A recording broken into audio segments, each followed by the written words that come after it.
When your hydrangeas start drooping in September, it feels like watching a beloved family heirloom fade away.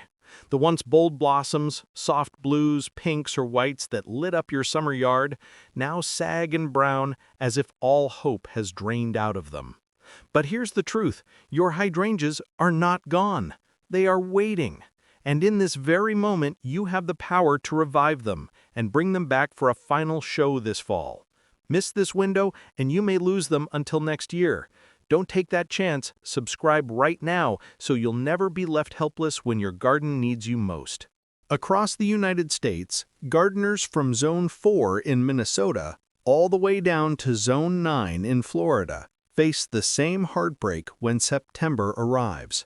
Hydrangeas that looked magnificent in June and July suddenly appear tired. The hot August sun, late summer storms, and weeks of inconsistent rain or watering have taken their toll. If you're in New England, say Massachusetts or Connecticut, you've probably seen leaves curling from dry winds. If you're in the Midwest, maybe Illinois or Ohio, heavy summer rains left the soil waterlogged, roots stressed, and blossoms faded too soon. In the South, from Georgia to Texas, relentless heat scorched petals, leaving them brittle. And in the Pacific Northwest, gardeners in Oregon and Washington might notice mildew creeping across leaves after cool, damp mornings. No matter the city, Boston, Chicago, Atlanta, Portland, the struggle is the same. And it's not your fault. Hydrangeas are sensitive, and they react sharply to both weather and timing. That sinking feeling when you see your prized shrub fading? It's not because you're a bad gardener.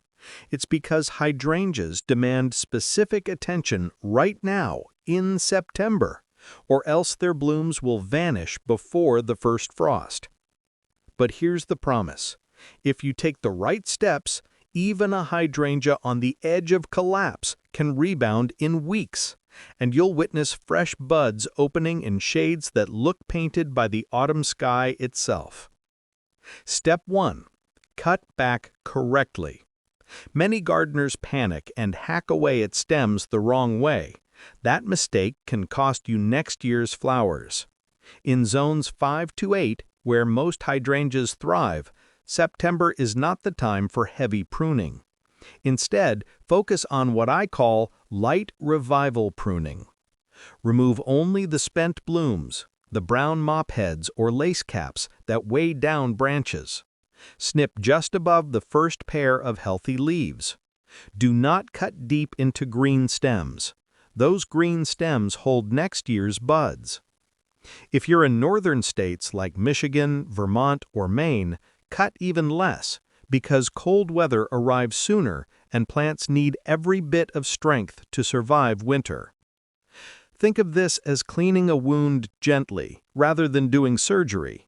You're removing the dead weight, letting the plant focus energy on recovery. Step 2. Hydration balance. Hydrangeas need water, but too much is as dangerous as too little. Here's the test. Press your hand into the soil. If it feels like a wrung-out sponge, moist but not dripping, that's perfect. If it's bone dry, water deeply until the soil is soaked to about 6 inches down. If it's soggy, hold back and let the roots breathe. In California and Arizona, late summer can still bring extreme heat. That means watering twice a week, early morning is often required. In New Jersey or Pennsylvania, where fall rains come often, you may not need to water at all if nature takes care of it. Always aim for the root zone, never the leaves. Wet leaves invite fungus, and September dampness already creates enough risk. When you water like this, imagine you're not just saving a plant, you're giving it a lifeline. Every drop is like hope, soaking into roots that still want to bloom for you.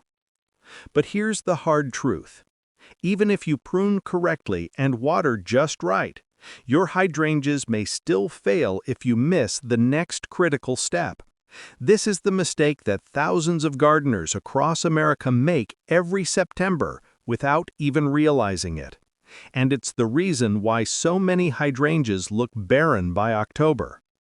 I'll tell you exactly what that mistake is and how to fix it, so stay with me till the end.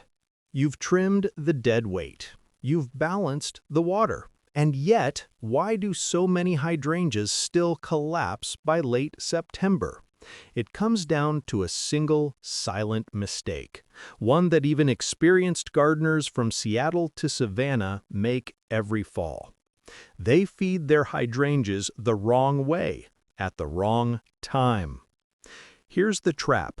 Most fertilizers on store shelves are heavy in nitrogen. They promise lush green growth, thick leaves, and fast recovery. And yes, in spring, that's what you want. But in September, nitrogen is a poison in disguise. It tells your hydrangea, keep growing leaves, keep pushing out soft stems. Those tender stems will never harden before frost. When the first chill sweeps across Ohio, Kentucky, or upstate New York, they collapse overnight, blackened and ruined. By November, you're left staring at sticks. I've heard the same story again and again. A gardener in Kansas City proudly told me, "I fed them extra to help." By October, her hydrangea looked like it had given up the ghost. This is the heartbreak moment where many think, maybe I don't have the green thumb after all. But it's not your fault. It's nitrogen's trick. What hydrangeas need in September is phosphorus and potassium. Phosphorus builds strong roots and pushes energy into forming flower buds. Potassium toughens stems and prepares the plant for cold nights. This is the fall formula: low nitrogen, high phosphorus. Look for something labeled 5-10-10 or 4-8-12 at your local garden center. If you're gardening in Zone 5, like Wisconsin or Iowa, apply this in the first half of September so roots can absorb it before the soil chills. In Zone 8, like Texas or South Carolina, you have until late September, sometimes early October. Here's the application method. Sprinkle evenly around the drip line, the outer circle beneath the farthest leaves. Scratch gently into the soil surface. Water deeply so the nutrients soak straight down to the roots. Think of this as telling your hydrangea, stop chasing leaves, prepare for flowers. Now, pause and think back. Have you ever seen buds form too late, right before frost, only to be burned black by a single cold night? If you've lived through that heartbreak, share it in the comments, because you're not alone. Gardeners in Chicago, Denver, and even Portland, Maine have written to me about that exact pain. Every story we share reminds someone else they're not failing, they're learning. And that's how we grow stronger together. Let's continue. Once you've fed them correctly, let's talk about bloom color, because your hydrangea's drama isn't just about survival, it's also about beauty. In acidic soil, pH 5.0 to 5.5, hydrangeas bloom blue. In alkaline soil, pH 6.0 to 6.5, they turn pink. Gardeners in North Carolina's red clay soils often see deep pink blooms, while those in the Pacific Northwest enjoy natural blues thanks to acidic rain. If you want to shift colors, add garden lime in September if you want pink. Add aluminum sulfate if you want blue. But remember this, changes don't happen overnight. What you do this fall sets the stage for next year's drama. The next step is guarding your plant against sudden cold snaps. In Minnesota or North Dakota, frosts can strike as early as late September. In Tennessee or Virginia, you might not see frost until late October, but it still comes fast. Here's how to protect. Pile 2-3 inches of mulch, shredded leaves, bark, or even pine needles around the base of the shrub. If you live in a frost-prone pocket, keep old bed sheets handy. A single covering overnight can save buds that would otherwise be gone by morning. Imagine this like tucking your hydrangea in under a blanket, keeping the roots safe while the nights get colder. Your garden should not feel like a graveyard when autumn comes. It should feel alive, with color glowing against the falling leaves. A hydrangea in bloom in October is like a defiant candle shining in the dusk of the year. It tells your neighbors, your family, and even yourself, you didn't give up. You revived what others thought was lost. But even with pruning, balanced watering, the right fertilizer, soil pH tweaks, and protection from cold, there's one more step. It's what I call the rescue move, a trick that works like a reset button, waking tired roots and pushing life back into stems that look finished. Almost no one talks about it, and yet I've seen it save hydrangeas in Boston, Dallas, and San Diego alike. This is the step that separates good gardens from unforgettable ones. I call it the revival soak. It's not a quick sprinkle with the hose. It's a deep, deliberate drink, like handing your hydrangea a cup of medicine after a long illness. Here's how it works. Fill a bucket or watering can with 5 gallons of clean water. Add 1 shovelful of finished compost, or if you prefer, a cup of compost tea. If you don't have compost, use a balanced organic liquid feed labeled Safe for Flowers. For an extra boost, stir in a teaspoon of liquid seaweed extract or fish emulsion. Mix it well, pour slowly around the base of the hydrangea, letting it sink deep into the root zone.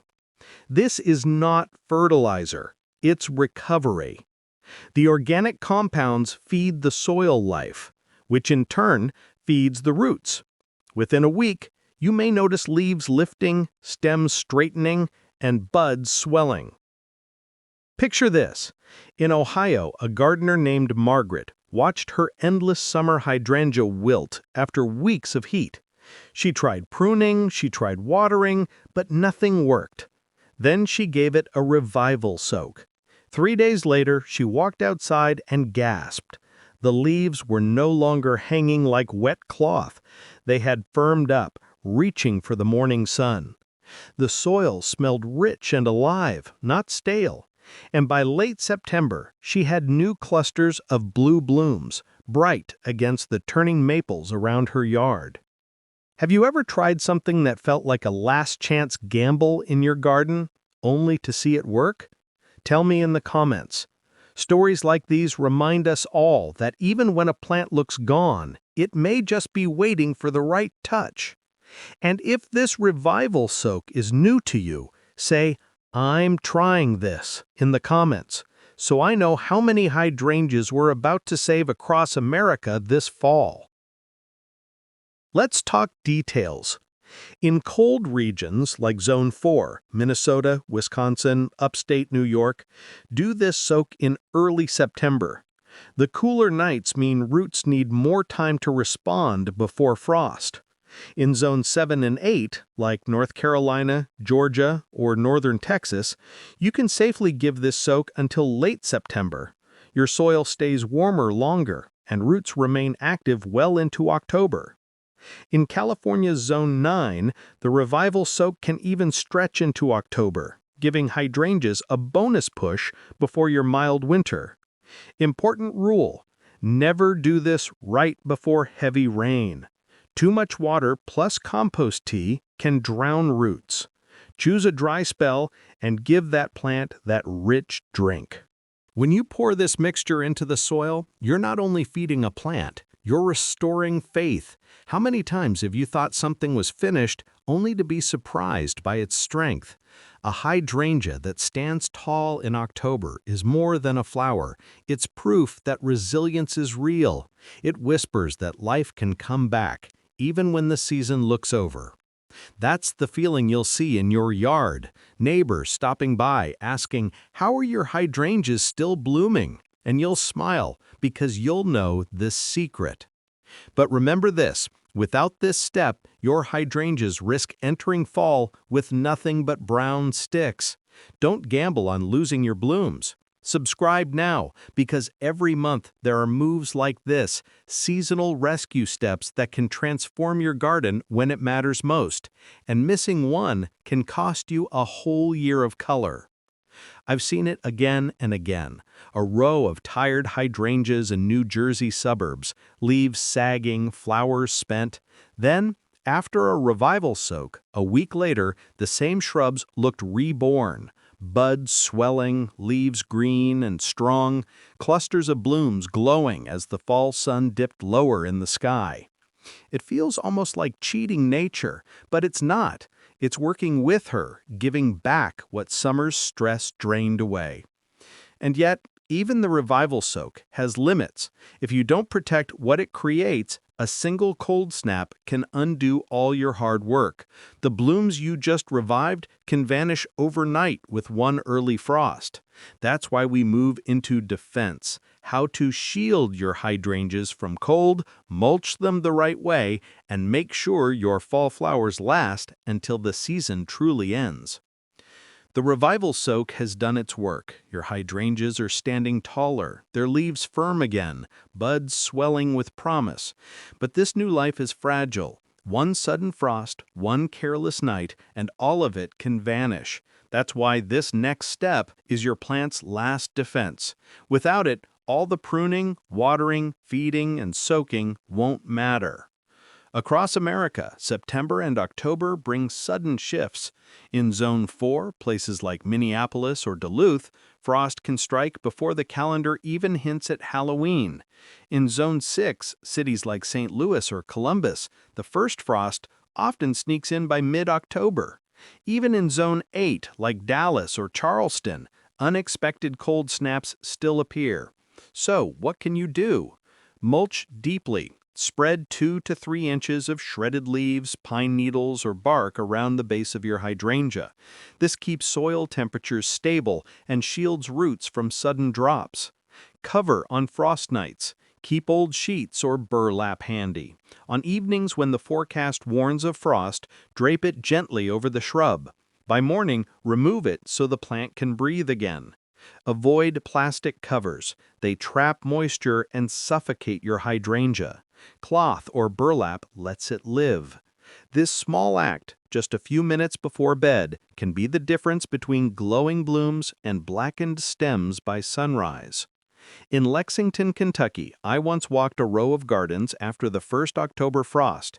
Half the homes showed hydrangeas with collapsed brown buds, ruined overnight. But in 2 yards, I saw color. Blue mop heads and pink clusters still standing proud. Why? The gardeners had covered them. The contrast was shocking. One yard looked like defeat, the other looked alive, still carrying summer's promise into fall.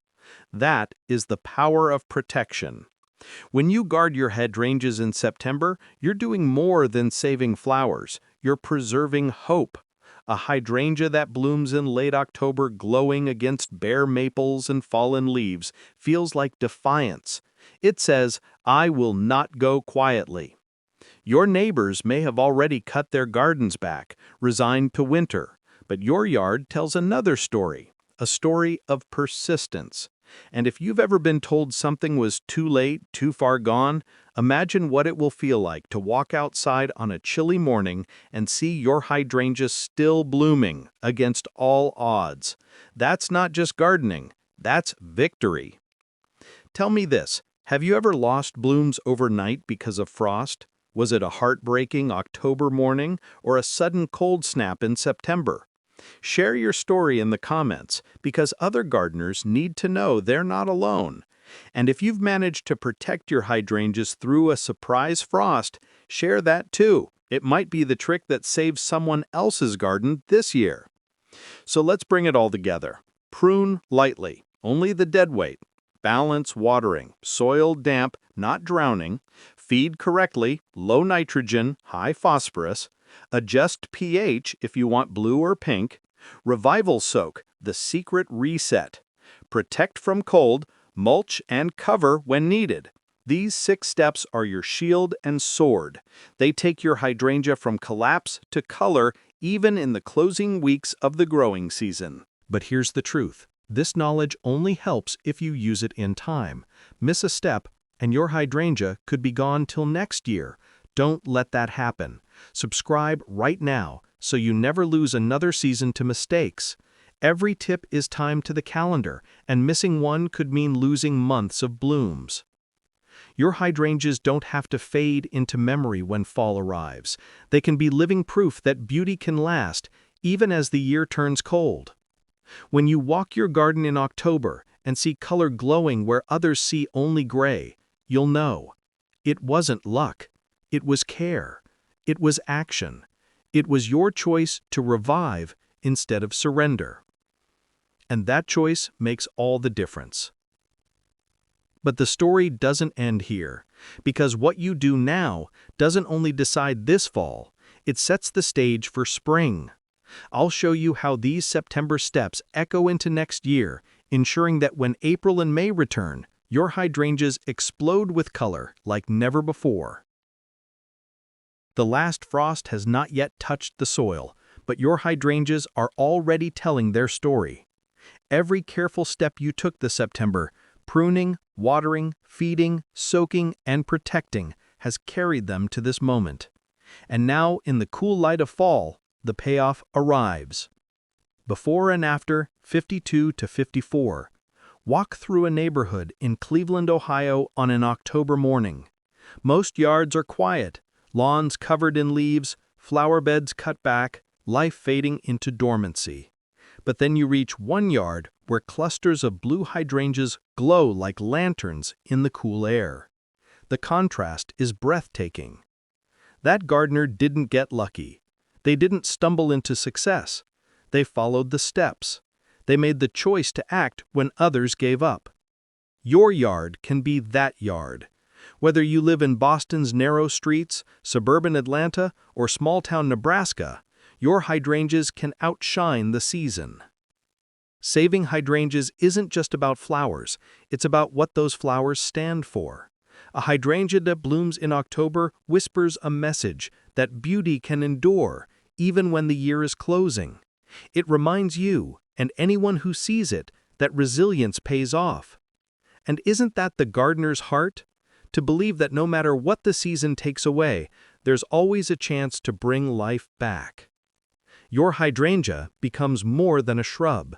It becomes a symbol of patience, of care, of second chances.